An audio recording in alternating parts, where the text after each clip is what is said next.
kemuliaan bagi Allah di tempat yang maha tinggi, dan damai sejahtera di bumi di antara manusia yang berkenan kepadanya. Yohanes 2 ayat 11. Hal itu dibuat Yesus di Kana yang di Galilea sebagai yang pertama dari tanda-tandanya. Dengan itu ia telah menyatakan kemuliaannya, dan murid-muridnya percaya kepadanya.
lilin adalah lambang Kristus yang menarik di dunia ini dengan cahayanya.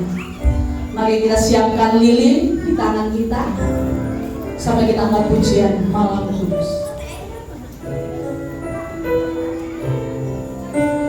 Terima kasih Tuhan.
Bila cahaya Tuhan hadir di hati kita, katakan malamku sunyi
senyap,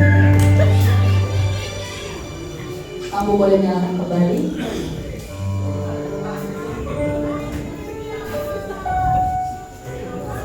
Kita akan memberikan persembahan kita, tapi sebelumnya mari kita tunduk kepala, kita berdoa.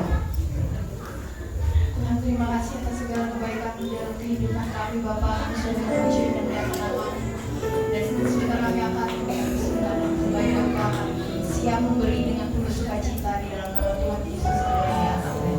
Kepada yang bertugas kami persilakan.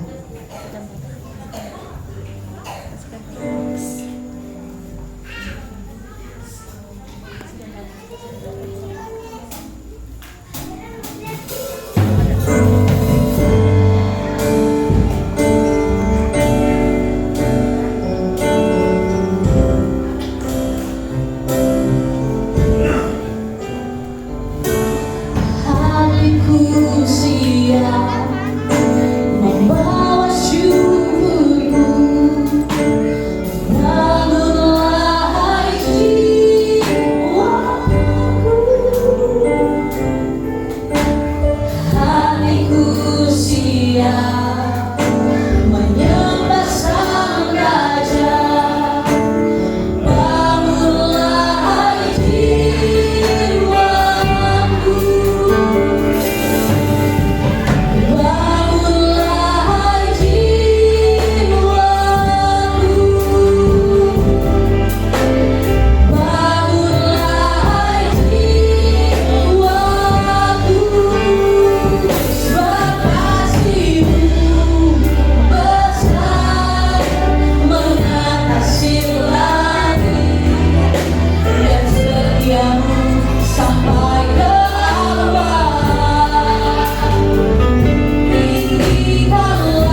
kami datang memuji menyembah Tuhan.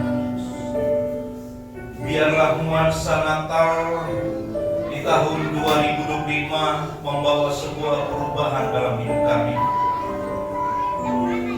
Kami memaknai kelahiran-Mu, dan Engkau berkata karena begitu besar kasih Allah akan dunia ini, sehingga Ia mengaruniakan anaknya yang tunggal, supaya setiap orang yang percaya kepadanya tidak binasa, melainkan beroleh hidup yang kekal. Engkau datang karena Engkau sangat mencintai kami.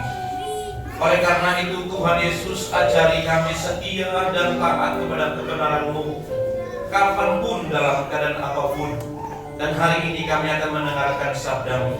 Kami membuka hati kami, beracara berfirmanlah bagi kami semuanya. Kami sambut firman-Mu dengan penuh pengucapan syukur. Dalam satu nama, yaitu dalam nama Tuhan Yesus Kristus kami berdoa. Haleluya, katakan bersama-sama. Amin. Kasih tepuk tangan yang terbaik buat Tuhan Yesus. Silakan duduk Bapak Ibu Saudara. Puji Tuhan. Shalom. Baik. Ya, yang di luar silakan masuk ke dalam. Anak-anak bisa tenang. Ya. Boleh bergerak, yang penting tidak bersuara. Nah itu dia. Haleluya. Puji Tuhan. Pelayan-pelayan bisa maju di depan sini, karena masih ada kursi di depan. Ya, silakan pelayan-pelayan bisa ada di bangku paling depan. Mau pelepasan dulu. Baik, supaya ketika firman dibentangkan tidak ada yang seperti setrika, kiri dan kanan muka dan belakang. Anak-anak bisa tenang? Bisa? Pinter. Padahal yang jawab bapak mamanya. Hai Bapak Ibu Saudara, nuansa Natal pada tema pada dalam tahun ini Bapak Ibu Saudara, khususnya malam hari ini adalah Allah hadir untuk menyelamatkan keluarga. Ya, tema pada malam hari ini adalah Allah hadir untuk menyelamatkan keluarga. Kenapa Bapak Ibu Saudara? Karena keluarga itu begitu sangat penting. Berapa banyak orang mengabaikan keluarganya? Ya terserah mau seperti apa kamu nak. Tetapi hari ini saya berharap Bapak Ibu Saudara, ketika kamu dengar firman Tuhan pada malam hari ini dalam nuansa Natal, kiranya kamu membawa keluargamu menjadi keluarga yang mempermuliakan nama Tuhan. Mari kita lihat bersama-sama kitab kita dalam kitab Matius 1 ayat 21 sampai ayat yang ke-24. Kitab Matius pasal yang pertama ayat 21 sampai ayat yang ke-24. Kita akan baca Bapak Ibu Saudara dalam kitab Matius pasal yang pertama ayat yang ke-21 sampai ayatnya yang ke-24, berkata demikian, belum muncul. Oke, saya akan baca Bapak Ibu Saudara. Matius 1 ayat yang ke-21 sampai 24. Ia akan melahirkan anak laki-laki, dan engkau akan menamakan dia Yesus, karena dialah yang akan menyelamatkan umatnya dari dosa mereka. Hal itu terjadi supaya genaplah yang difirmankan Tuhan oleh Nabi, sesungguhnya anak darah itu akan mengandung dan melahirkan seorang anak laki-laki, dan mereka akan menamakan dia Immanuel, yang berarti Allah menyertai kita. Sesudah bangun dari tidurnya, Yusuf berbuat seperti yang diperintahkan malaikat Tuhan itu kepadanya. Ia mengambil Maria sebagai istrinya. Bapak Ibu Saudara, di dalam pembacaan firman Tuhan hari ini, sebagaimana Matius 1:24 berkata, sesudah bangun dari tidurnya Yusuf berbuat seperti yang diperintahkan malaikat Tuhan itu kepadanya. Ia mengambil Maria sebagai istrinya. Dan kita tahu Bapak Ibu Saudara, dalam pembacaan kitab-kitab seterusnya, maka Yusuf membangun keluarga yang begitu sangat luar biasa. membina para anak-anaknya yang ada, termasuk bagian di dalamnya adalah Yesus yang mengambil rupa sebagai seorang manusia yang dikandung oleh Maria. Bapak Ibu Saudara, tetapi di sini berapa banyak keluarga-keluarga yang hancur, keluarga-keluarga yang broken, keluarga-keluarga yang Bapak Ibu Saudara yang dimana berantakan. Bapaknya, Bapak Ibu Saudara, ngantar anaknya ke gereja, tapi bapaknya tidak. Dia rindu anaknya menjadi orang besar, tapi kelakuan bapaknya tidak beres. Hari-hari ini banyak keluarga Bapak Ibu Saudara yang sedang di dalam apa? Di dalam sebuah seperti penyakit komplikasi, seperti benang kusut. Kalau dikorek satu persatu keluarga kita, Bapak Ibu Saudara, ternyata begitu sangat mengerikannya. Ada banyak rahasia-rahasia dalam sebuah keluarga yang sebenarnya orang lain tidak tahu, tapi keluarga itu yang mengetahuinya. Ada seorang ayah, Bapak Ibu Saudara, yang mungkin merindukan pertobatan terhadap anaknya. Ada seorang ibu yang merindukan pertobatan terhadap suaminya. Ada papa dan mama yang sedang merindukan anak-anaknya bertobat. Tetapi ada juga anak-anak yang merindukan orang tuanya benar-benar bertobat. Bapak Ibu Saudara, coba Anda cek kembali, mereview kembali tentang keluarga.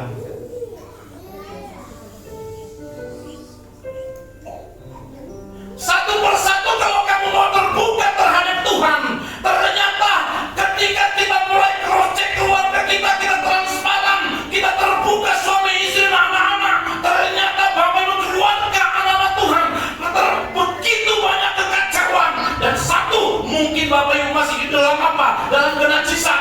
Kedua, mungkin suami masih suka mabuk. Ketiga, suami masih suka tempeleng istri. Keempat, mungkin suami masih bersikap kasar. Dan yang lain-lainnya.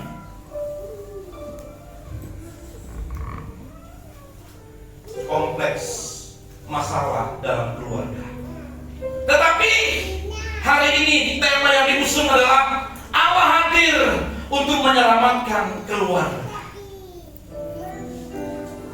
Bapak Ibu Saudara, Tuhan sangat serius dengan keluarga.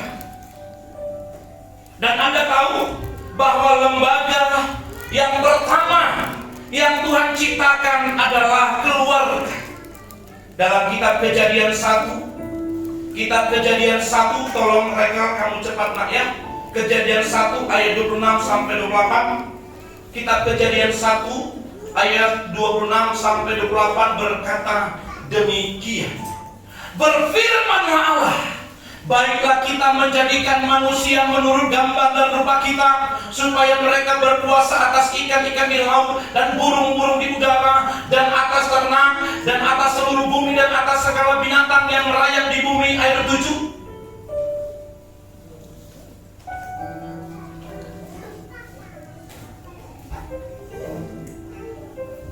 Maka Allah menciptakan manusia itu menurut gambarnya. Menurut gambar Allah diciptakannya dia, laki-laki dan perempuan diciptakannya mereka. Ayat 28.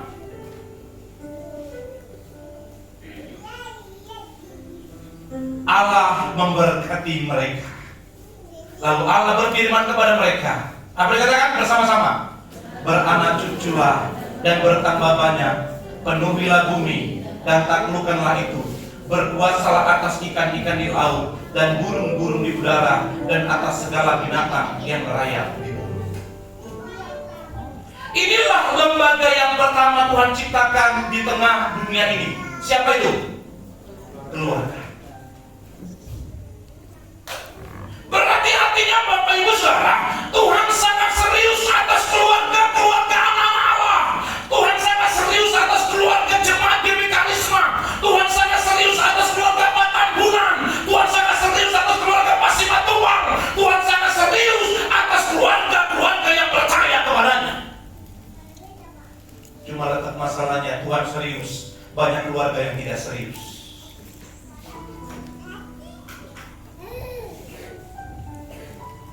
Saya berharap Anda ketika mendengar firman Tuhan hari ini, perbaiki keluarga masing-masing. Ketika Tuhan sangat serius dengan keluarga, tetapi ada trouble yang terjadi, Bapak Ibu Saudara. Apa yang terjadi? Dosa menghancurkan keluarga Adam dan Hawa.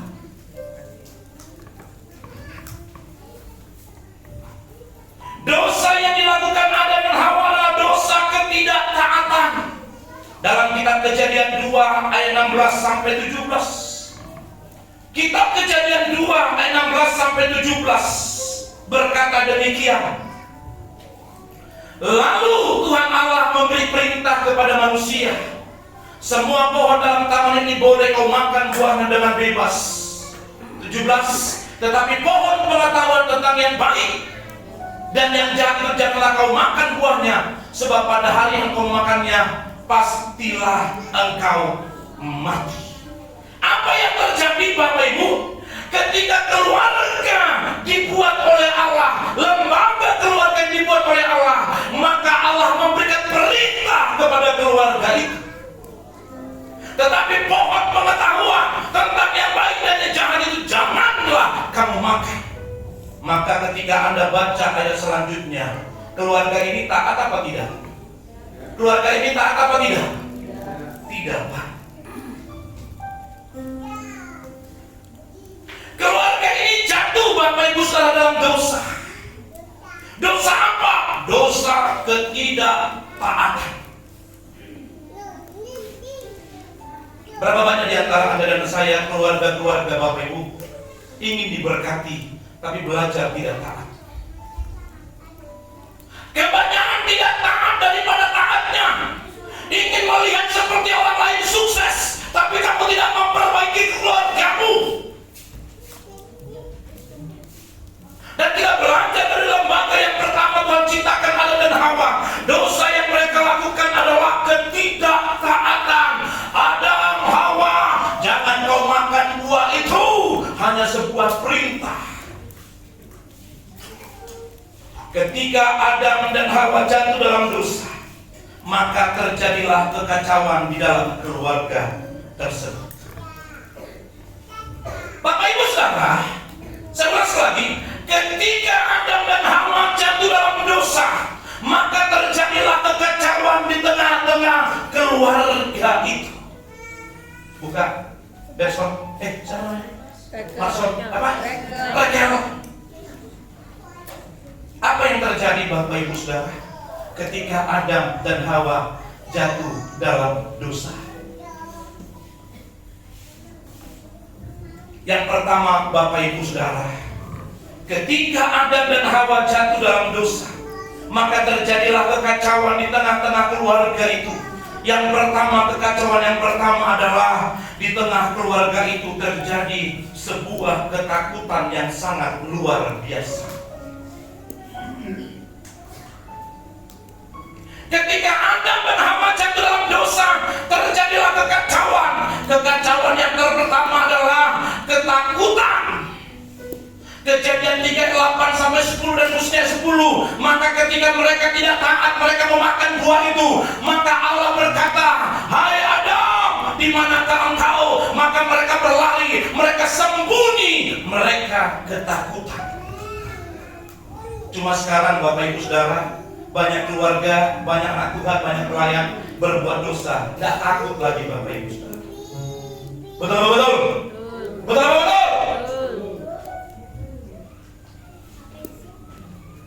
Inilah akibat daripada Adam dan Hawa jatuh dalam dosa.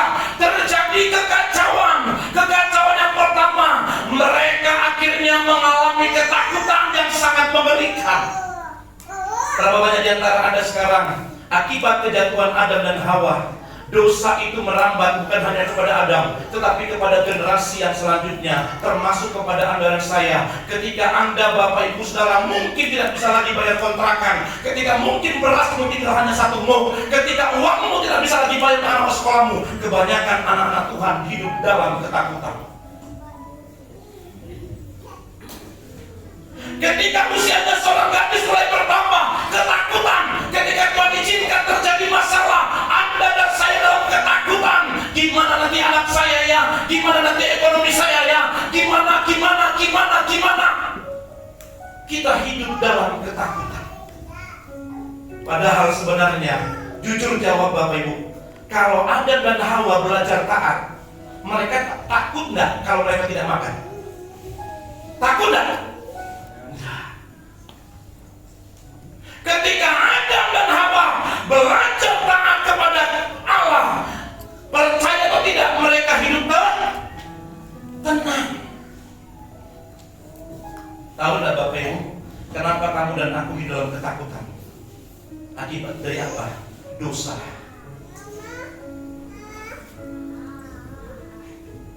Adam dan Hawa hidup dalam ketakutan karena dosa. Seperti apa nanti ke depan ini ya? Aduh, kok ini di sebelah kananku kok sakit ya? Kita mulai ketakutan Bapak Ibu. Aduh, gimana nanti ya? Padahal sebenarnya kalau engkau mengerti dan hidup dalam kebenaran, kau taat kepada firman, sang firman yang akan datang menyertai, memberkati, mencukupkan, bahkan melebihi dari apa yang kau bayangkan dan pikirkan.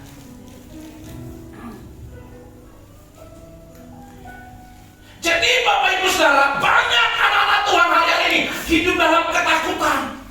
Apalagi Bapak Ibu Saudara, begitu banyak Anda lihat di medsos ramalan-ramalan, ya. Tahun 2026 adalah tahun di masa tahun yang sangat sulit, dan mungkin Bapak Ibu akan terjadi bencana-bencana yang sangat mengerikan sehingga orang mengalami ketakutan. Apalagi kalau sudah naik bensin Bapak Ibu Saudara, naik bensin rela antri panjang, hanya antri 1 mingguan Bapak Ibu Saudara. Isilah full daripada nanti naik lagi. Padahal sebenarnya sama aja. Nih, ketakutan. Ketika Adam dan Hawa jatuh dalam dosa, terjadi kekacauan.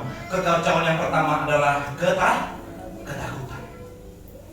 Kekacauan yang kedua adalah saling menyalahkan. Dalam kitab Kejadian 3 ayat 11 sampai 13, maka Allah berkata kepada Adam, "Adam, kenapa kau makan buah itu?" Maka Bapak Ibu Saudara, apa kata Adam? "Perempuan yang kau tempatkan di sisiku itu, dialah yang menyuruhnya untuk ku makan." Betul-betul? Ketika ada Hawa ditanya, "Hawa, kenapa kau makan?" Maka si Hawa menyalahkan siapa? Ular. Tapi ketika ular ditanya, Bapak Ibu Saudara, tidak ada jawabannya, karena memang Tuhan tidak bertanya. Artinya apa? Ketika mereka jatuh dalam dosa, maka terjadi kekacauan. Hukum yang kedua, kekacauan itu Bapak Ibu, akibat dari dosa ini adalah saling menyalahkan. Coba perhatikan simpel. Di rumah tanggamu Bapak Ibu, seringkali kita suami istri saling menyalahkan. Betul?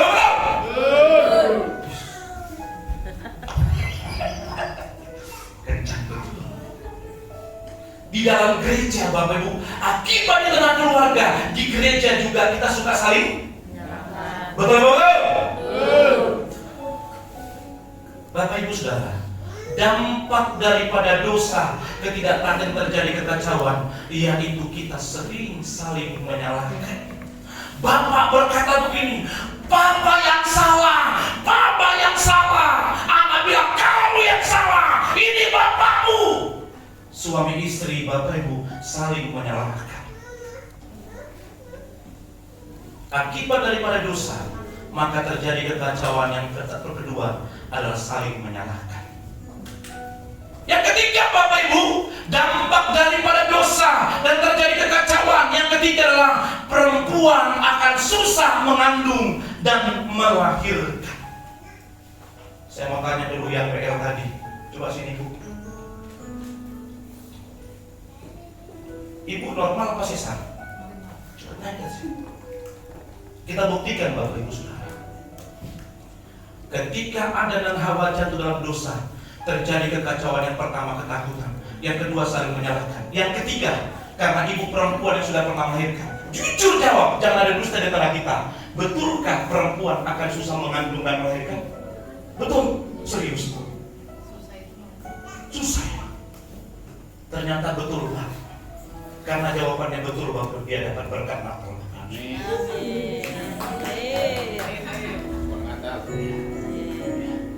Ternyata betul. Silakan. Bayangkan Bapak Ibu, 1 bulan, 2 bulan, 3 bulan.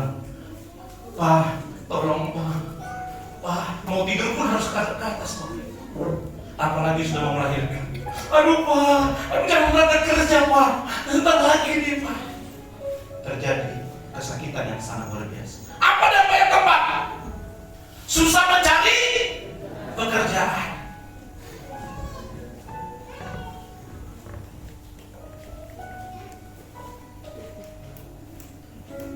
Yang belakang.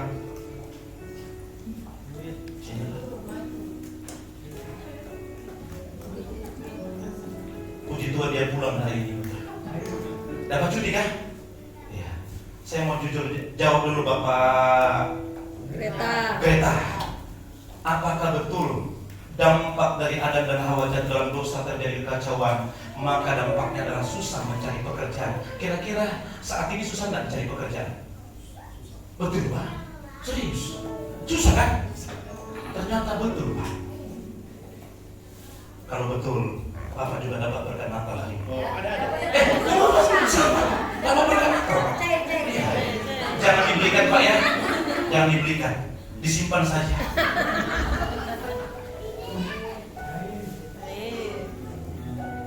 Apalagi Bapak Ibu salah. Dampaknya kita kembali ke tanah. Ini jangan ditanya Bapak Ibu, karena orangnya masih hidup. Kecuali dia pernah mati, itu kita tanya. Yang selanjutnya adalah diusir dari Taman Eden. Pak Bu, kamu sini. Pernah juga diusir. Jujur jawab. Kalau kamu di tengah-tengah keluargamu, kamu buat masalah tidak taat sama bapakmu, diusir kira-kira enak nggak? Enak nggak? Nggak enak. Kenapa? Hah? Nggak ada tempat tinggal. Kamu mau nggak diusir dari gereja ini? Bukan. Ketika kamu tidak taat dalam gereja ini, bukan gembala, bukan Pak Simatupang yang lain yang mengusirmu, tapi kebenaran yang akan mengusirmu. Dengan sendirinya orang yang tidak taat akan tersingkirkan. Percaya tak begitu? Percaya tak? Kalau kau percaya, kau juga dapat berkat Natal.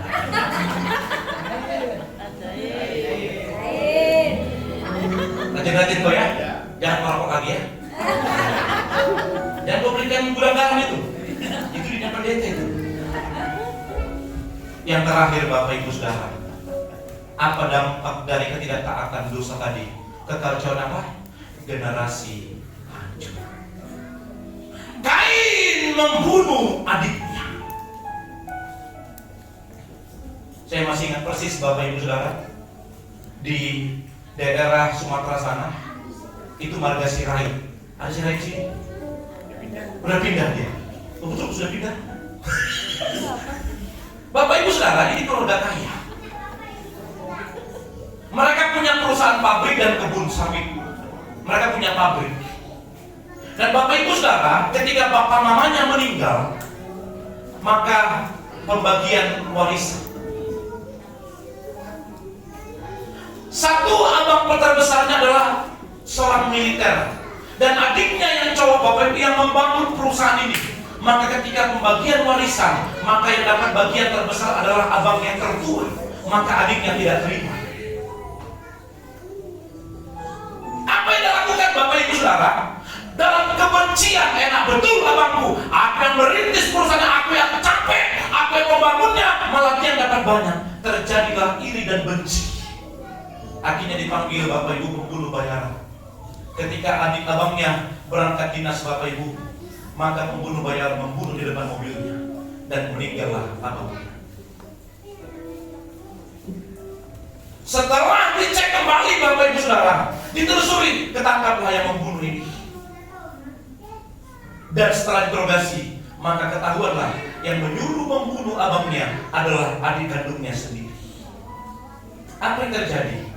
abang meninggal, adik masuk penjara, warisan kacau balau dan terbengkalai. Saya mau bilang begini Bapak Ibu Saudara, akibat dari Adam dan Hawa, maka Bapak Ibu kekacauan terjadi, generasi hancur.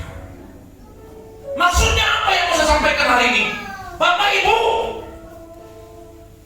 kamu tahu dampak dosa itu sangat mengerikan. Bukan hanya dampaknya kepada dirimu, tetapi kepada generasi yang akan melahirkan, kepada cucu, cicit, dan cocokmu. Perhatikan itu.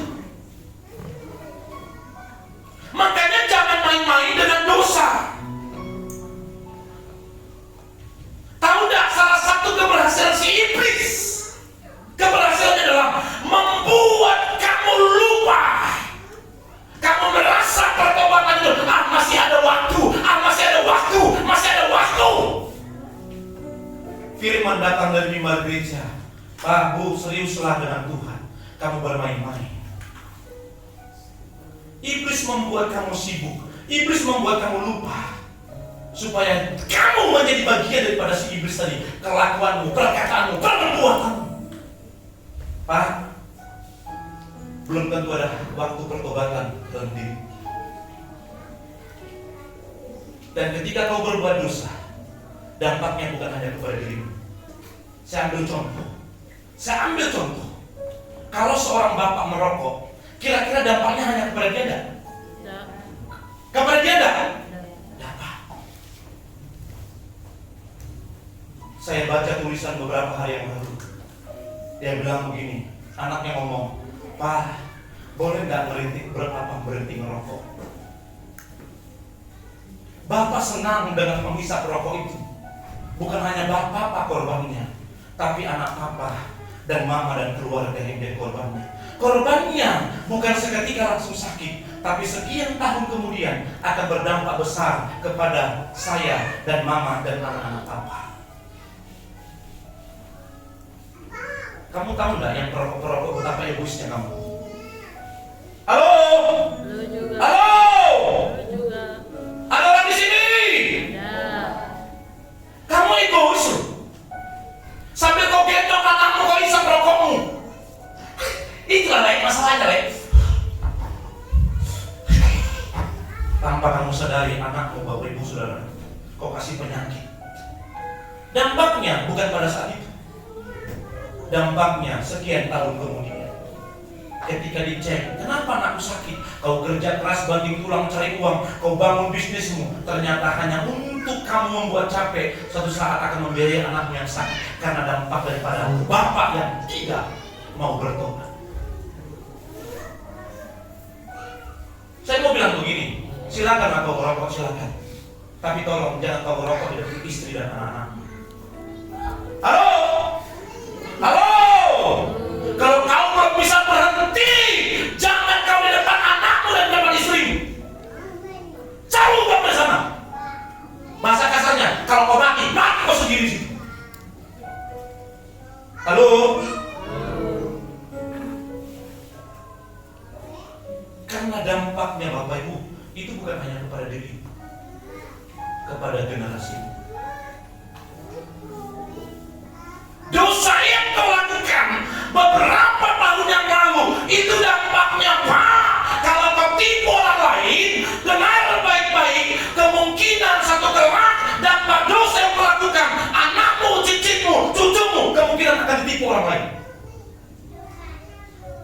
Kalau kau benar-benar bertobat. Laki-laki yang gak beres Bapak Ibu, suka gonta-ganti perempuan, ganti perempuan, dipakai, ditinggalkan sampai mengandung. Dengar, dosa yang kau lakukan itu berdampak besar kepada generasi yang berikutnya. Sangat mengerikan Bapak Ibu. Ada penghamba yang melakukan dosa, tapi dampaknya Bapak Ibu kepada generasi berikutnya. Sampai kepada siapa? Sampai kepada kita hari ini. Untuk itulah Yesus Yesus lahir Bapak Ibu ke dunia karena begitu besar kasih Allah akan dunia ini, sehingga Dia mengaruniakan anaknya yang tunggal supaya setiap orang yang percaya kepadanya tidak binasa melainkan beroleh hidup yang kekal. Yesus sangat rindu Bapak Ibu keluarga-keluarga dipulihkan, keluarga-keluarga semakin cinta kepada Tuhan, keluarga-keluarga tidak lagi terkontaminasi dengan dosa, tapi keluarga menyinarkan sinar yang indah di tengah lingkungan di mana dia berada.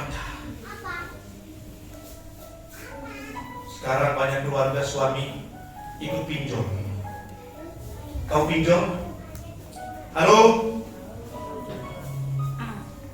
Apa itu pinjol? Pada mana?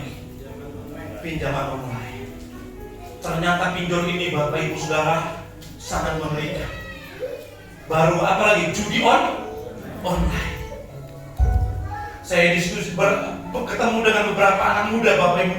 Dia bilang begini, tahu nggak Pak Pendeta? Judi online itu ternyata kita dipancing. Pertama kita berhasil, kedua berhasil, tapi selanjutnya apa yang kita hasilkan habis lebih banyak daripada apa yang kita hasilkan. Artinya kamu sebenarnya dibodoh-bodoh. Bilang saya kalau kira bodoh, itu bilang begitu. Suami-suami, jangan ada yang pinjol di sini. Jangan kau tergiur dengan pinjol. Apa namanya? Judi online.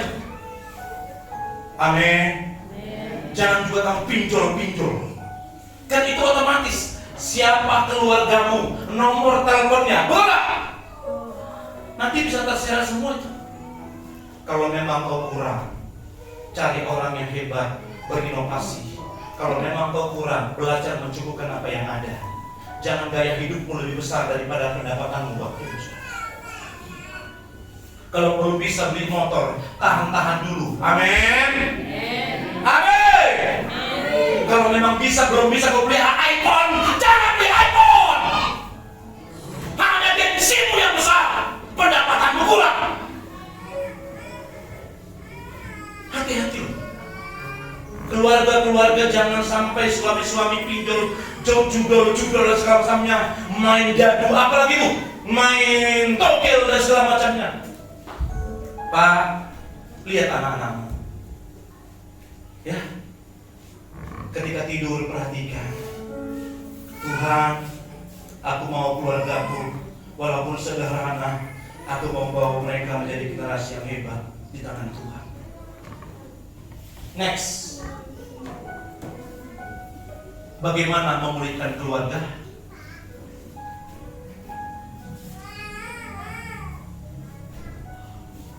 Bagaimana memulihkan dan menyelamatkan keluarga? Yang pertama Bapak Ibu Saudara, anak harus menghormati orang tua. Pak Bu, saya lahir sekarang. Pak Restu yang lahir sekarang, yang beberapa tahun yang lalu. Pak Damanik yang lahir sekian 40 tahun yang lalu. Percaya atau tidak? Ketika kami yang lahir 40 tahun yang lalu Bapak Ibu Saudara, ketika tidak taat kepada orang tua, dampaknya ketika kita tidak diputuskan, itu akan berdampak kepada masa depan.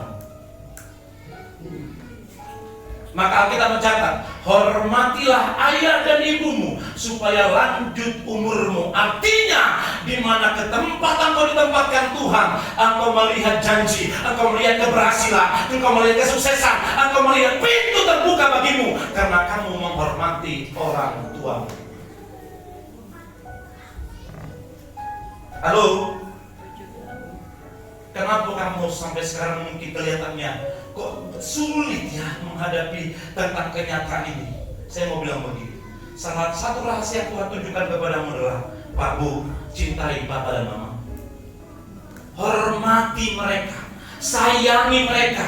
Kata menghormati tidak mesti kau kasih uang sama mereka, tapi perhatianmu, rasa hormatmu kepada Papa dan Mama. Ada Kenapa saya katakan begini Pak? Saya dari SMP sudah keluar dari kampung. Ketika tamat SMA saya disuruh kuliah, saya tidak mau. Karena sudah melihat pohon sawit buahnya merah, di otak saya langsung 50.000. langsung ke kedai tua main judi, Bapak Ibu Saudara. Saya berantem sama mama saya berantem sama bapak saya mau bunuh bapak saya. Hari-hari berkelahi, Bapak Ibu. Saya tidak menghormati orang tua. Akhirnya saya merantau ke beberapa tempat, saya tidak melihat keberhasilan. Di kota Palembang saya mencoba dari tiga perusahaan sales, Bapak Ibu, saya jalan kaki. Bahkan pernah beberapa hari tidak pernah satu pun terjual barang saya. Saya berteriak, seperti apa dia? Kau katanya hidup dengan Tuhan, kau begini ya? Ada seorang hamba Tuhan berkata begini, Charles, kalau kamu melihat janji, kalau kamu melihat keberhasilan, tahun 1999, Bapak Ibu, saya dibaptis. Saya terima Yesus. Dia bilang, kau telepon papa mamamu. Saya telepon Bapak Ibu Saudara. Saya nangis sejadi-jadinya. Saya minta maaf sama mereka. Ampun yang kumapa, yang nakal, yang bejat, yang kotor, yang selalu jadi sampah masyarakat di kampung. Kenapa kamu nak? Kok tiba-tiba kamu begini? Enggak, aku berubah, aku mau sungguh-sungguh di hadapan Tuhan. Mama saya nangis, bapak saya nangis. Bapak Ibu Saudara, setelah saya minta maaf dengan mereka, berjalan dengan waktu walaupun sakit dan susah, tapi saya melihat pertolongan Tuhan tepat pada waktunya. Berbeda di mana saya jadi pemberontak terhadap orang tua. Hai anak-anak Tuhan yang hadir hari ini, dengar, jangan pernah kau ucapkan kata kasar kepada papa dan mama. Mungkin kau tidak ucapkan, tapi hatimu dongkol terhadap papa mamamu. Apalagi kau tidak cakapkan dengan papa dan mamamu. Dengar, kau sedang menghambat janji Tuhan jika nanti atasnya. Kalau kamu kecewa dengan papamu dan mamamu, lihat nanti ketika kau berumah tangga, hal yang sama akan kau alami. Jangan hancurkan keluargamu. Dengar orang tua hari ini, hai anak-anak, hormati orang tua. Sayangi mereka. Ketika kau dapat kesempatan merawat mereka, rawat mereka. Ketika kau dapat berkat, mungkin kau bagikan. Tidak mungkin tidak banyak, tetapi kau saling berbagi sama papa mamamu. Nah, gajiku sekian sebulan, aku sisihkan sedikit buat mama ya. Mungkin bagi mereka tidak berarti bagimu, tapi betapa bangganya seorang anak dan orang tua bangga melihat anaknya sudah mau berbagi dengan papanya. Dan dengan filosofi ini Bapak Ibu, orang tua rela habis-habisan buat anak demi masa depan anak, tapi anak belum tentu rela habis-habisan buat orang tua. Betul apa betul? Betul apa betul? Orang tua rela jual sawahnya untuk bapak anaknya masuk tentara. Orang tua rela jual kebunnya hanya untuk anaknya masuk pegawai negeri. Orang tua rela mengambil depositonya hanya untuk anaknya bisa kuliah. Itulah orang tua. Tapi saya, anak, belum tentu ketika sukses rela memberi yang terbaik buat orang tuanya. Ketika kau dengar hari ini, mungkin gajimu tidak seberapa, tapi kau sudah berbagi dengan orang tua. Mah, sudah tertransfer ke rekeningmu ya, ada 50.000 ya, ada masalah.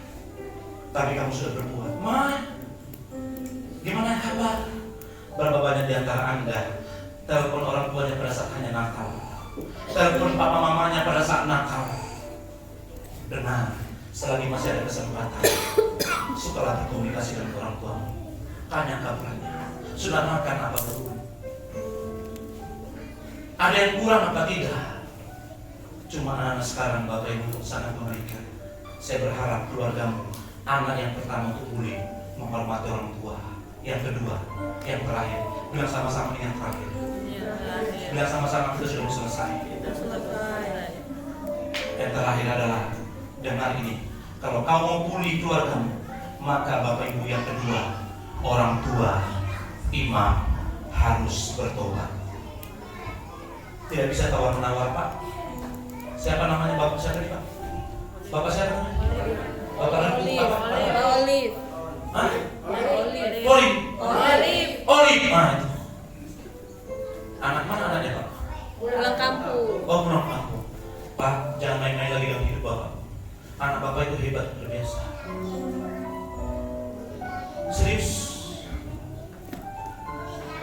Jangan ucapkan kata-kata yang menyudutkan dia, tapi doakan dia, berkati dia, supaya masa tuanya Bapak, karena imam bertobat, percaya seisi keluarga akan diselamatkan. Amin. Ada amin? Suami-suami sebelah kanan, halo. Jangan kau main-main lagi ya. Jangan kau bilang, mama itu jangan cerewet, mama itu harus berubah, mama itu aku gak suka dari sikap mama. Dengar suami, jangan kau pernah kau tuntut pasanganmu seperti apa yang kau harapkan. Tidak akan pernah bisa, Pak. Tidak akan pernah bisa. Caranya gimana? Suami yang belum pertama berubah, katakan aku tidak bisa mengubah pasanganku, tapi aku sendiri sebagai suami yang pertama yang harus berubah di hadapan Tuhan. Amin. Waduh, kalau kamu mau berubah, Pak, lihat istri dan anak-anakmu, lambat atau cepat akan mengalami sebuah perubahan. Lewat depan orang berhenti anakmu, Bapak Ibu, dia bilang, permisi. Halo. Halo juga. Permisi. Tapi kalau suaminya bertobat, di sini hukum si matu Bang. Di sini Bapak harus tuh datang nasi asli.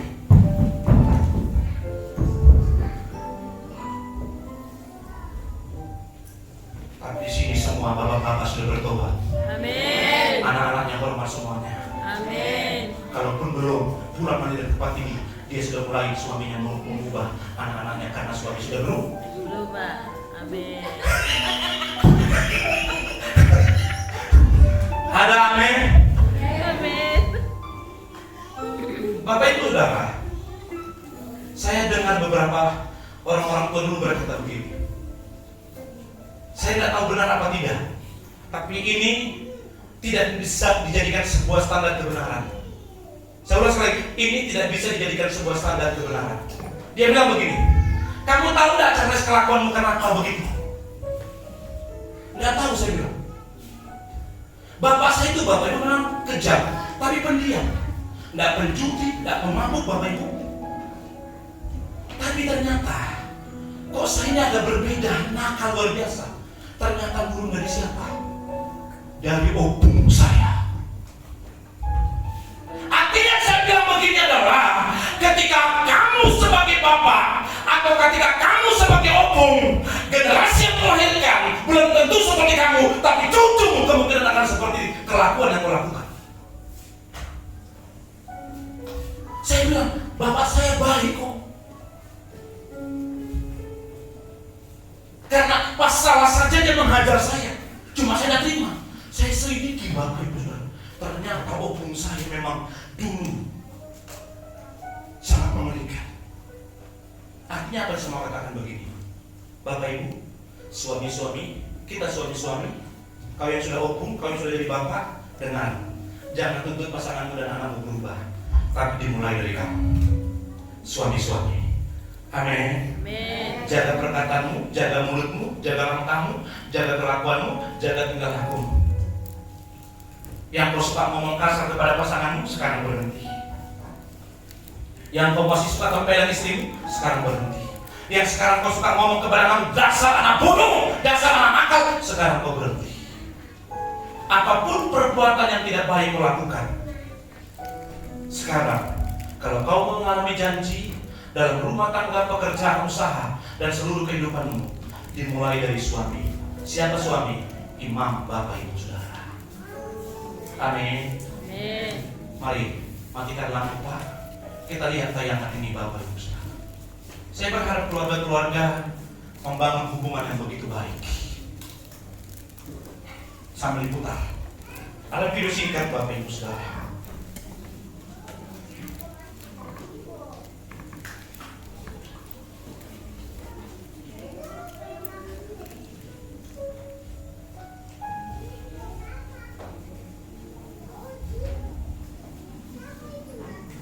Suaranya.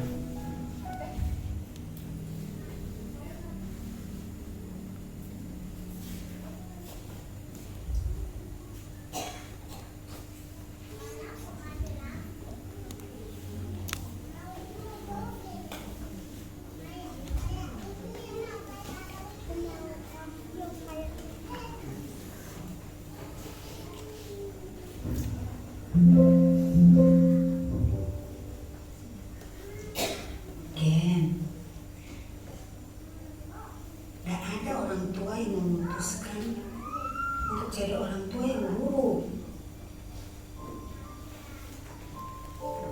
Tapi kalau itu pun terjadi, biasanya pasti dia punya pengalaman buruk dengan dia punya orang tua sendiri. Mau jadi apa? Mau jadi musisi? Jadi anak laki-laki harus kerja dari kakak berkeluarga. Kalau sering, pergi keluar dari rumah. Lalu Ken pikir, Ken punya bakat musik itu dari mana? Berkat papa kan?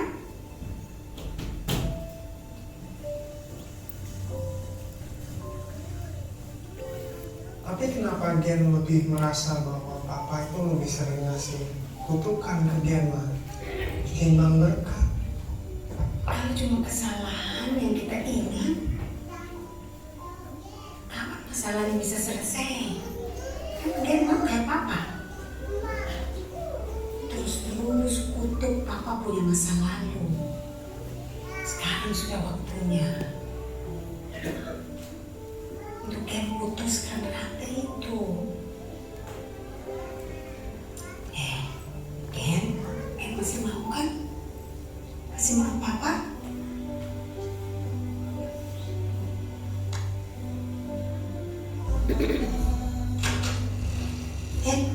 Akhirnya anaknya datang menemuin papanya, yang papanya keras kepala, kejam. Sekian tahun mereka rusak hubungannya, bahkan menikah anaknya tidak undang.